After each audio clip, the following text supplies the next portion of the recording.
এখানে সুযোগ পান, সেটা ফুটবল মাঠ হোক, সেটা ক্রিকেট মাঠ হোক, বিভিন্ন জায়গায় কিন্তু ছুটে বেড়াচ্ছে।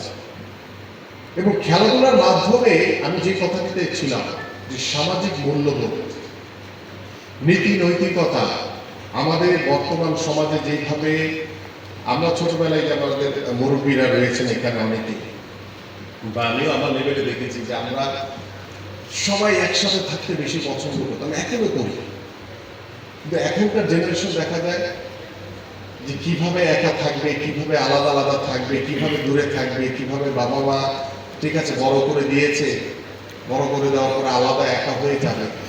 এটা ঠিক না, এটা আমাদের সমাজ ব্যবস্থা না। আমাদের পারিবারিক বন্ডিং যদি না থাকে আমরা কখনো এগোতে পারবো না। আমরা হয়তো বা ভাববো যে সাময়িক হয়তো বা আমরা একটি ভালো জায়গায় আছি, কিন্তু ইন দ্য লং রান আপনি কখনোই ভালোভাবে সাস্টেইন করতে পারবেন না যদি আপনার পরিবার